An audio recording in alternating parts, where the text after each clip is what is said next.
Welcome to another episode of Unapologetically Her, the podcast that's for her by her. And for today's episode, I am joined by Renee, and we'll be talking about women and confidence, especially in the workplace. So, welcome to the podcast, Renee. Hello. Thank you so much for having me, Natalie. I am excited to talk about women and confidence, specifically in the workplace. And yeah, I'm just so excited to share some gems with you guys. I'm loving it. So, before we get into it, tell us all about yourself, your social medias, where they can find you, how they can run you a check. Girl, let them know. I love that. First of all, where they can run my check. Yes, I need my money, I need my coins. Okay. Um, it's COVID, period. So you can find me. I'm a confidence coach. My name is Renay Althea. You can find me on Instagram at Renay Althea. People often get confused about how to spell Renee. It's RenayAlthea.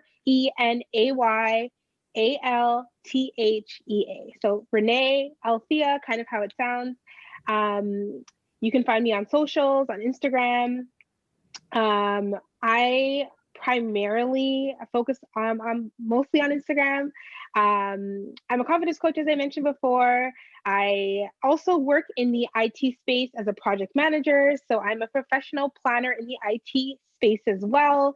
A little bit about me, I'm passionate about helping creative women confidently show up for themselves in their business and ultimately use that to generate revenue from that. So that's pretty much all about me. And if you have questions, feel free to hit me in my DM on Instagram and I will respond to you guys.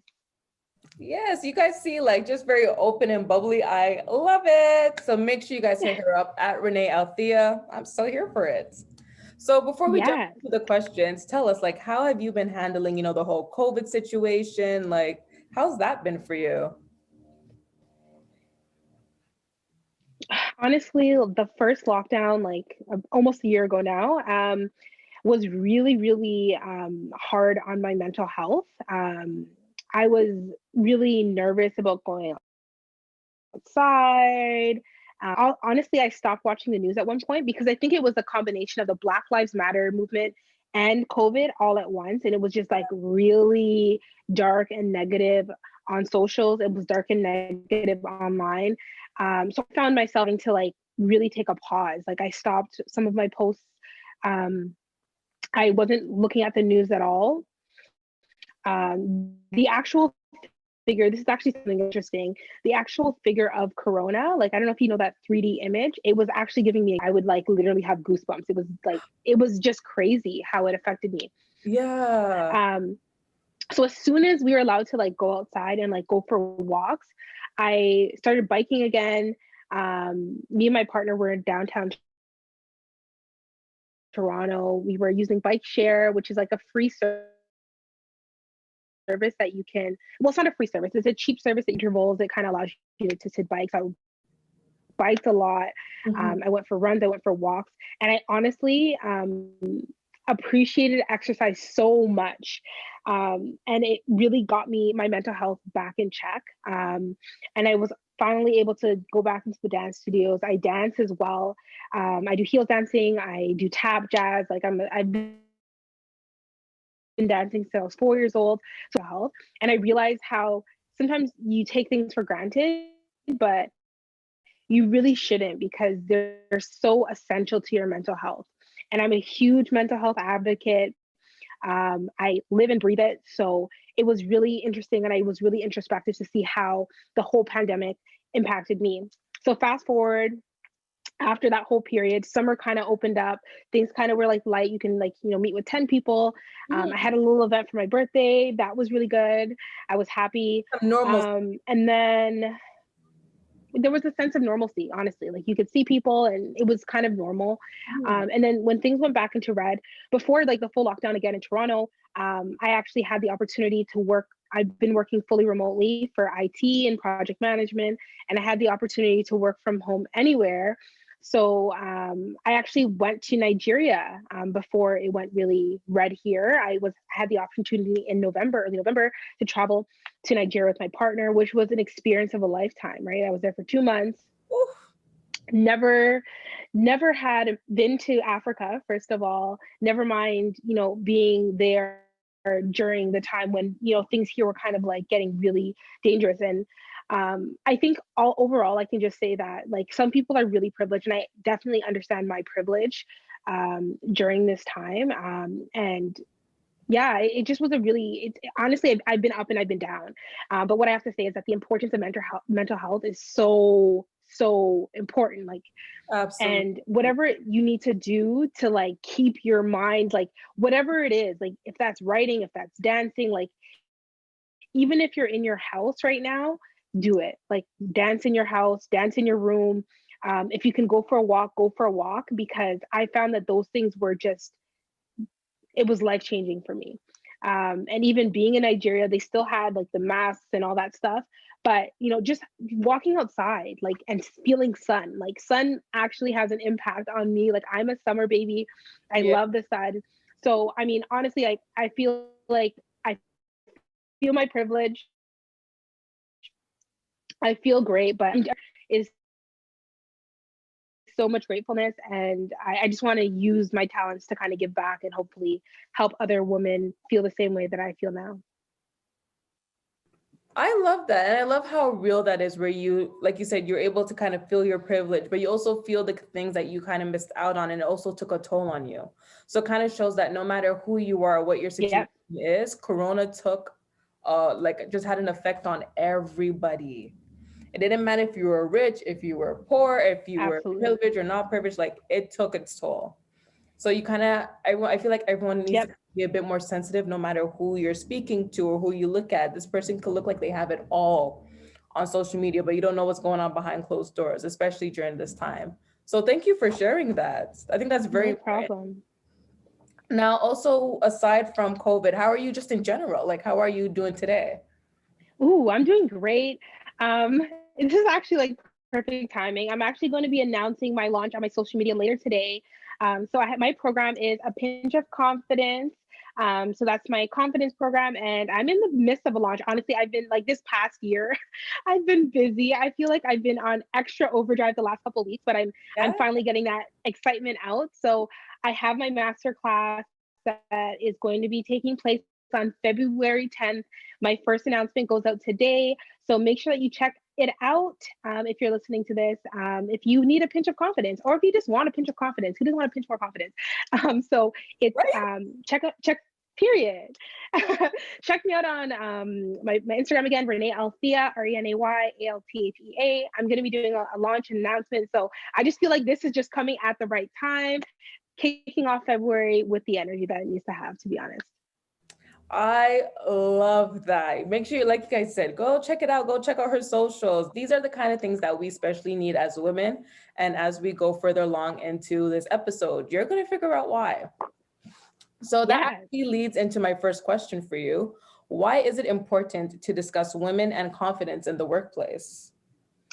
This is such a good question. I feel like there's countless reasons why we need more confidence, but particularly in the workplace. I'm sure you guys all are aware about the gender wage gap. So in the US, women earn about 81 cents per dollar that every male makes when other factors are accounted for. In Canada, I think it's 87 cents for every dollar that women make. And the reason why this is so important is because the reason why we're not making more money a lot of the time is because we're not asking for more money. And asking for more money does require a level of confidence. Men also are a lot more likely to apply for jobs that they're underqualified for. Okay. They just feel like I'm gonna just put my resume out there. Women will look at every single line in a job description and make sure that she has I'm an guilty. explanation. Like we have to have everything because we're like, I can't lie. Like my LinkedIn needs to match up exactly with my resume. So if I said I was here for 3 months, it's 3 months, not 2 months. Like it's honestly crazy, right? So we're not confident to show up, right? So we end up earning less money. And the main thing is when you start off a job at a lower rate, to catch up is so hard because the job's going to be like, okay, hey, 2% raise, 2% raise, 5,000 raise, 5,000 raise. And the person that started with 15,000 above you, they're still getting their raises too. So it's really hard to reduce that gap. So we have to go in I never with thought a about level of confidence. right? Because you're there for 10 years, he's there for 10 years, but he started higher than you because when he got his salary, he negotiated it because he had confidence. He feels like, no, I'm worth this. Even sometimes they're not qualified, okay? And Mm-hmm. that's why you see people who are not qualified in certain roles, but confidence is so important. So in the workplace, as it with any facet of your life, it's required that you have confidence. It's required that you believe in your skills and your talents. And that honestly is the work that I do. That's like my specialty. That's my bread and butter. So I love that question. Okay, I'm just here thinking because I was going over resumes like the last couple of days as well. And I'm just like, I'm that person, like I'm going through a fine teeth comb and I'm just like, okay, I meet that. Oh, but I don't meet that. Oh, okay, man, this isn't the one for me. And then I skip it. So to hear that kind of explains a lot why some people are in positions they probably shouldn't be. But wow. Yep. Oh, girl, you're gonna have me looking Yep. at applications a And whole yeah, lot differently now. y- sis, you have to think of, I think one tip I can provide with that is think of what you did in your job. Don't just be stuck in your job title, because a lot of the times women, Mhm. also another point is women go above and beyond in their job. Your boss asks you, hey, can you manage this, can you do this, can you do that, you do it. But then when you go to report your skills, you're only using the job title. Well, you did X, Y, and Z above your job title. So when they're asking you, what did you do the last year? Reflect that in your resume. Don't just reflect the job duties, because you did more than the job duties. We get asked disproportionately to do more work. And that is also part of the gender wage gap, because women do more work for less money. Because even if I'm making the same as my male colleague, my manager might ask me, because I'm responsible or I'm trustworthy or whatever, organize this for the team and also do that for the team and also train them. And I'm not getting paid extra for that, right? So that also is part of the gender wage gap. So we have to have boundaries. We have to have confidence. Girl, you just dropped some gems, and I think this is going to be very eye-opening for a lot of people listening right now because they're going to be like, "Well, shoot, I could have just went after that job then." Yep. Don't hold yourself back, period. And if you guys Period. like, honestly, period. If you guys are, honestly, I'm here. Natalie, you can reach out to me afterwards, but Yeah. anybody who feels like they need the advice, honestly, reach out to me. You want to be my master your confidence masterclass. I will honestly go through a lot of this stuff on mindset and business. Okay. Cause I know mindset, I did my degree in sociology and psychology, but at the end of the day, I'm business. I need my dollars. I need my coins as well. So Secure the bag, secure the we bag. need to secure the bag as well. Okay. Okay, so my next question for you would be, where did the need for women to seek approval even stem from in the workplace, and why do we still seek it? Hmm. I was thinking about this, and I'm not too sure like there's a direct answer. I feel like it's so many environmental factors. For one, definitely feeling like we are caregivers. Like that's kind of how we're raised. So we don't put ourselves first. We put our children first. We put our husbands first. We put other people first. So seeking approval is just another extension of that in the workplace, where we feel like, okay, let me take care of my coworker and make sure my boss is good with what I'm doing before I put myself out there. So I think that's like one of the main reasons why we can't show up for ourselves the way that we need to show up in the workplace. Of course, I'm a confidence coach. So I'm going to say lack of confidence contributes to feeling that we need approval, because we feel like what we have is not good enough, Hmm. which ties in to imposter syndrome, right? Because you feel like I'm not really qualified to be here, or how did I get here? And that is, again, a lot of people who are not qualified applying for jobs, getting it, doing amazing, and just having confidence in their abilities, versus dealing with imposter syndrome, not even applying for the right jobs, and being in the jobs that you're overqualified for, and still feeling like you're not doing enough. So knowing knowing exactly what you are, knowing exactly what you bring to the table is so important. Like I can't stress that enough. And when you know what you bring to the table, and when you're confident in your abilities, that's when you can show up properly for yourself in work, in life, in general. You mentioned imposter syndrome. I hear that term a lot, but can you actually explain what that is? Yes, absolutely. So imposter syndrome is something that most people face. I think about 70 to 80% of the population deals with it. And that pretty much is when you're in a position and you feel like you're not qualified to be there, and other people are going to kind of like catch that you frauded your way there. So for example, you're like when I first started in project management. So I'll give you a little bit of background on myself. I did my undergrad in sociology and psychology. I worked in banking from there for 3 years. Once I worked in banking, I decided I wanted to do a career change. So I actually had my own coach and my mentor who kind of got me to IT. I went to school for a year, took a leave of absence from work, went to school for a year. After a year in school, I got my first job as a project manager. At that point, I've only learned about it in school. I don't have an undergraduate degree in it. I didn't work in it. I had no previous work experience. And here I am working as an IT project manager. I was a junior IT project manager. So I felt like, okay, they're going to catch me. Like, they're going to know that I'm not really a project manager. Like, I just went to school. Like, because you put all your skills, you fluff your resume, not fluffed in a fake way, but you basically highlight, okay, these are the tasks that I did that are aligned with project management, all that stuff that you put to put yourself forward. And then you're like, okay, the real project managers are going to get me. Like, this guy has 10 years of experience. This guy has 5 years of experience. They're going to know that I don't know what I'm talking about. They're going to know that I'm not real. And that is honestly imposter syndrome. It's like you can just think of someone being like, in a movie pointing at you. There she is. She's a fake, That is imposter syndrome. Love that. Oh my gosh. Oh, like I've heard this term a lot, but I'm like I said, like you hear it and I feel like people just kind of throw it out there, but they never really give the meaning to it. So I like how you describe that. I think a lot of people never even knew it. They have it all the time, right? So it's just basically feeling like you're underqualified for something, or that you don't deserve to be there, or your merits that getting you there wasn't good enough, that you need to prove yourself more. Yes. Interesting. Okay. And I also like how you talked about like wanting to like seek the approval, and how we're also very caring and we also give to others. And then when it's time for ourselves, it's like, okay, well, did I do a good job? Like, do I deserve this? So that's a really good way to look at it as well. Yeah, absolutely. So my next question for you is, how did you personally overcome seeking approval in the workplace? This is a good question.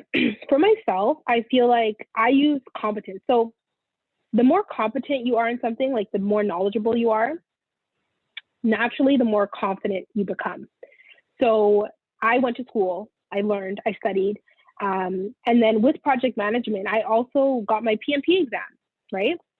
By getting my PMP exam done, it's basically a world-renowned project management certification. A lot of people are trying to get it. Not everyone gets it. And that made me feel, okay, I'm qualified now. And other people also started to see me as a qualified IT professional because of that certification. So I just immersed myself in books, learned as much as I could. Over like the more knowledge that you have, the better. And I'm also a mentor for project managers. So I teach project management at a consulting company. I also do the career development section, which is why I go into so much detail about interviews and resumes. That's part of my part-time gigs. I do resumes, interview prep, all that stuff, specifically in that IT project management field. So the more that I'm in that space, the more that I put myself as the face of that, I became more and more and more confident. So for anybody who's looking to earn that confidence, that is saying, okay, how do I become more confident in the workplace? The more competent you become, the more confident you will be.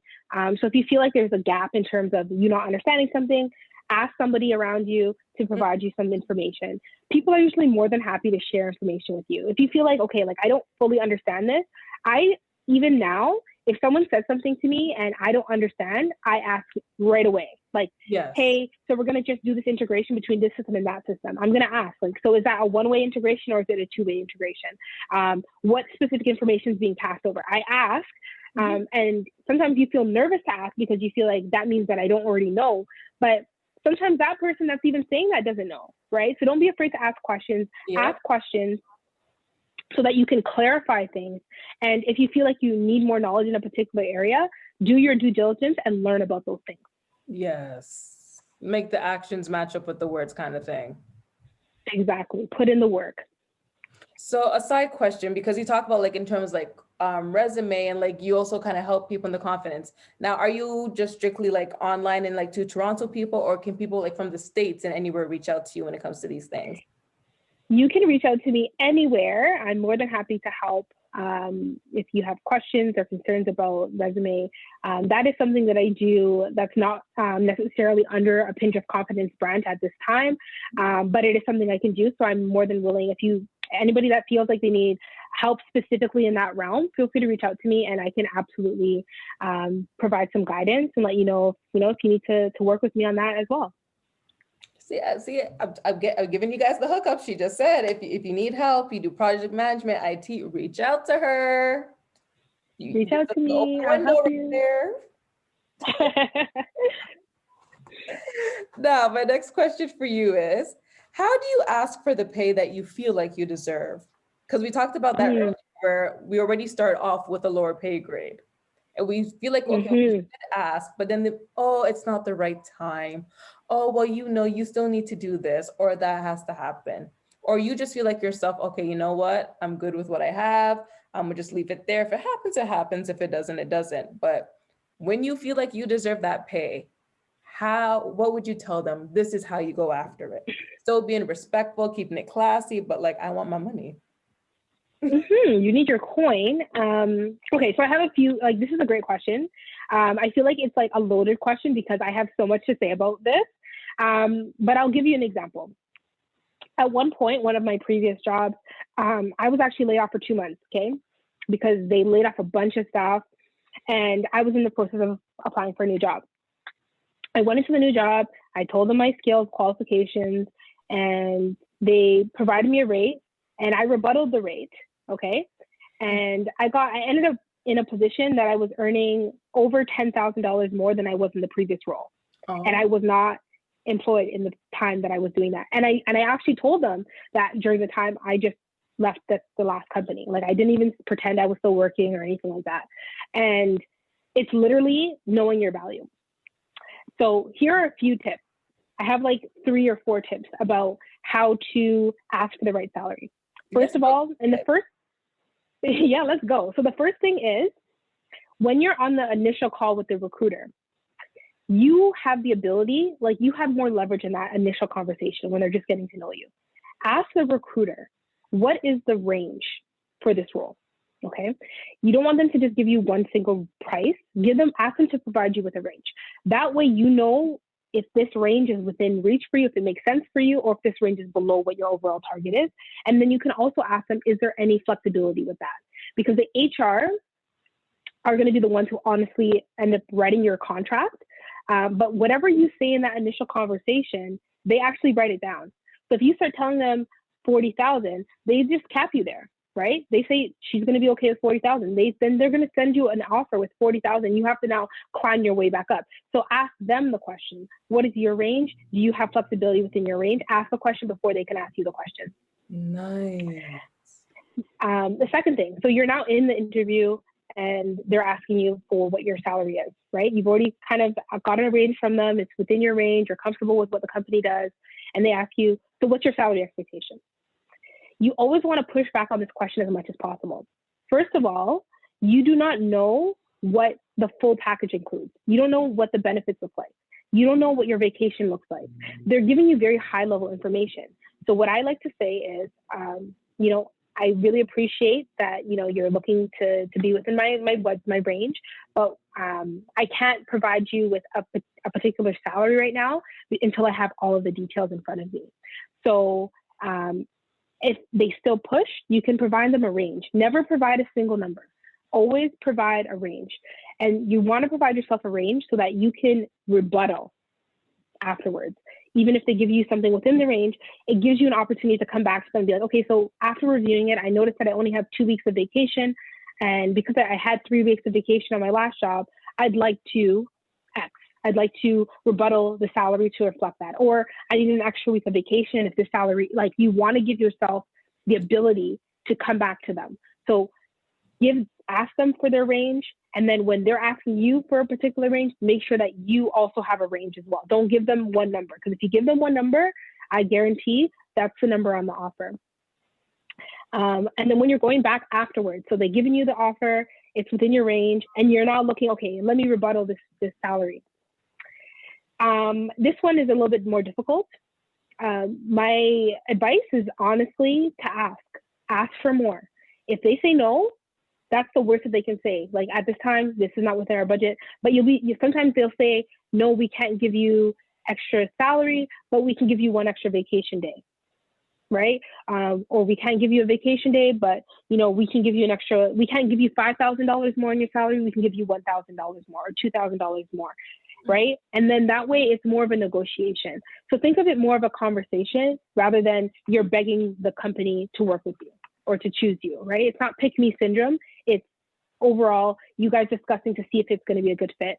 But the main gem is, you can't really honestly provide a true figure that's going to make you satisfied if you don't even know what the benefits are. You don't know the company. Like, you have to find out as much information as possible. So always say, you need to review the package before you can come up with an exact price. My girl, you just dropped some gems, because all this, let me tell you, I'm about to go look for some jobs like right after this podcast and be like, oh, I'm gonna try that. Mm-hmm. Yes, you can do it. I know you can. I feel like a lot of companies, like when they ask you, especially like, okay, what's the pay you're expecting to get? They always make it seem like you need to have that fixed number. So, okay, I want 40,000, I want 50,000. So the fact that you're talking about give a range, have in a sense, you just said the term, make it flexible and figure out how to negotiate. Yep. That a lot of people do not know that.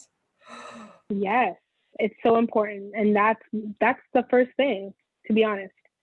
So if you implement that, let me know. I've used it multiple times and it's worked for me, to be honest. Girl, the gems. Woo!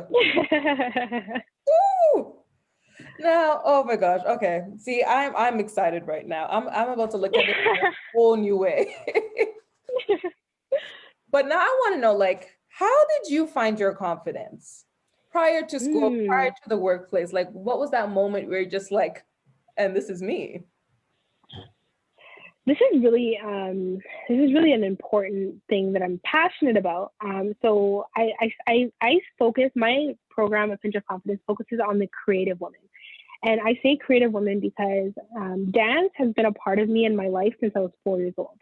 And I remember growing up as a dancer and feeling, othered, and I was a Black girl, and I didn't always have the most confidence when it came to myself as a dancer and just in general, right? I was constantly in comparison. I had comparisonitis, right? So, oh, this person has this than me. Oh, mom, this one has more than me, or whatever. So when I started getting older, and I started to use dance as a creative expression versus as a way to kind of judge my skills and talents, more as like, okay, look at all the stuff that I can do with it. Look how much fun I am having with it. When I got to that level, I began to become confident in every other area of my life. The creativity and the creative aspect of, being free and being able to dance translated in me expressing myself to, people around me, friends, in the workplace. Anytime I felt like I had something to say, I was able to get that off my chest. Yeah. And I feel like that confidence really stemmed from me honing in on my creative talents, honing in on my gifts. So that is honestly what sparked it for me. And that's why I love working with creatives. And to be honest, I think everyone's a creative, being really honest. Everyone has a creative skill. If you're an influencer, if you're, an actor, if you're whatever you're doing, even people who are, in the business realm or IT like myself, a lot of people are creative. They just have to tap into whatever that creativity is, whether it's writing, journaling, whatever it is. Tap into that creativity and allow you to use that creativity to express yourself. So don't demonize your work. Don't judge your work. Use it as a form of expression. And you'll find that, by being able to fully express yourself in one realm, it will trickle into every other area of your life.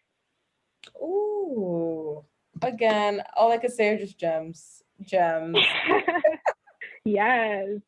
I love it. And the best part is, I think we always talk about, you always hear about again, like the confidence, women, like evolving and things like that. But to really hear one where it stems from, and then to take it another level and go the business route, we always hear about in general, if you're in a relationship or if you're on your own, this or that. But to really hear, okay, now we're going to take this a professional route. How am I applying my personal life to my business life? Bring it in full circle to get what I deserve and be that person I am meant to be. That speaks volume. Yes. Yes. And that's honestly my goal, right? To connect with women and provide them with an opportunity to fully express themselves, and not to be limited by beliefs, not to be limited by a fear of judgment from others. Like, I want to see women shine. Like, I love that. I love collaborating. Like, that is like my bread and butter. Like, I love working and connecting with other women. So when I see in your podcast, I'm like, yes, Yeah. yes, yes. Okay. So that is my bread and butter. That's what I love. And I think that we just need to have the conversation more openly and realize that confidence is not an extra. It's not a sprinkle. It's the pillar of success. It's the pillar of getting people to respect you. It's the pillar of you putting yourself out there and being there for yourself and for your business. Absolutely. No, absolutely. Oh, just guys, confidence. Confidence is key, but owning yourself and knowing who you are, it'll bring everything full circle for you. Uh, Yes. my next question for you. Now, in terms of everything you kind of went over, what solid Mhm. piece of advice would you give young women today with regards to showing up confidently and not needing approval from others? If there's out of like everything that you said, if they'd be like, okay, what's that one takeaway that you should always remember? Mm. Okay, so one thing I would definitely say, and I'm going to give you 1.5 because I'm going to cheat a bit, but is taking action, right? Um, Confidence is not a feeling. Okay, when you feel confident, it's not a feeling. You can feel I'm not confident today and still show up as a confident person by your actions. Show up and show up for yourself every day. Do not expect anybody else to show up for what you want to do more than yourself. Don't expect your friends, don't expect your parents, don't expect your family to respect or to show up more for yourself than you're showing up for yourself. If you feel like, okay, I don't think I'm getting support from this person or that person, right? Make sure that you are, in fact, showing up 10 times more than you want them to show up for you. You want someone to share your thing? Are you sharing your own podcast 10 times? If you're sharing it 10 times, then maybe you can't even expect that you can be like, okay, I shared this 10 times. Maybe someone should share it one time. Maybe they will, and maybe they won't. But you need to show up for yourself more than you're showing up for anyone else. So any young lady that's listening and saying, okay, where do I start? Just start. Yeah. There's no better teacher than experience. Experience is going to teach you what you need to do. You're going to get better with time. Don't worry about having it perfect. As long as you're moving, as long as you're making steps and making steps every single day, you're going to get to the next level. Ooh, that part where you said show up for yourself more than you're showing up for people. Put the expectation on you. I think a lot Yep. of us go through that. We're like, okay, well, how comes this person hasn't shared my post? Or how comes this person hasn't shared my business or my product? No, you're again so right with that. You need to show up for yourself and stop giving or stop letting not giving, stop having these high expectations for people. And then when they don't meet, we get disappointed and then we start to look down on our own stuff when that shouldn't be the case. Wow. Exactly. Yeah. That never needs to be the case. No. Ladies, are you listening? Young women, are you listening? Show up for yourself. No one will know you better than you, and no one will support you more than you. And I think that's something Yep. that we really need to take in now. Exactly. Yes, girl. Yeah. Oh, now my big question for you, the final hoopla. What does it mean to be unapologetically Renee? So for me, being unapologetically me means showing up for myself all the time. It means not being afraid to shine, not being worried about how other people feel about my presence, and being authentic to who I am. doing things aligned specifically with who I see myself and how I see myself, following my values. So honestly, like I just consider it like a shining star. If I'm able to be my shining star, if I'm able to show up as myself and I'm not afraid dumbing down how I think, or not showing up for myself, or being quiet about my abilities, then I'm not being that authentic person. But that's really how I feel. Just show up for yourself, showing up for myself, shining is really how I'm unapologetically me. Oh, girl, I love that. That's the chord. Can I tell you, you have just dropped gem after gem, question to question. Yes. I really hope that you guys have been listening and that you take notes. And if you're listening, go and watch the podcast on YouTube so you can actually see her and you can actually just take in the energy and the personality to really see where this is coming from. Like, she's not just talking just to talk, like she's really giving you guys gems that you can take with you, Yes. personal and professional. Ooh, girl, Yes. she's got shivers. I love it, and I hope that we connect again. I've had so much fun doing this, and yeah, I'm just happy to share with you guys. And hopefully, if you guys have questions, again, feel free to reach out to me at Renay Althea, and we can connect. Absolutely. You guys already hear Renay Althea. That's all you need to know. You see her first name behind me, so it shouldn't be that hard to find. All her information is in the description of the podcast. If you're watching this on YouTube, hello, down below in the description box. So, you guys, this concludes today's episode of Unapologetically Her. Once again, thank you, Renay, for joining me today. If you have any last final thoughts you want to share, and then again, remind people of your social media, your program coming out. Any last thoughts? If you guys have questions, feel free to reach out to me. Again, Renay Althea. I am launching my masterclass. It's going to be February 10th. Save the date. Hit me up in my DMs if you need an invite. I'd love to see you guys all there. So I'm going to leave you guys with final thoughts. Show up, and show up today. Yeah. And that's all I got to say. Yes. So just in case for you guys listening, in case this gets posted after the launch date, it's okay. Act like it's February 10th and go back and check it out. Scroll through her social media and look for the post that says February 10th and you'll see it. But oh my gosh, thank you all so much for listening. If you want to hear from, I was about to say from Althea, girl, from Renay Althea again, or if you have any comments, questions, or podcast topics, hit me up on social media at Unapologetically Here on Instagram and at unapologetic_UH on Twitter. And, don't forget you can stream the platform. Oh, you guys, it's still early. Make sure you stream the podcast on various platforms, including SoundCloud and YouTube under Unapologetically Her podcast. Once again, thank you guys so much for listening. Much love, peace, and we'll catch you guys in the next episode. Bye. Bye. Thank you.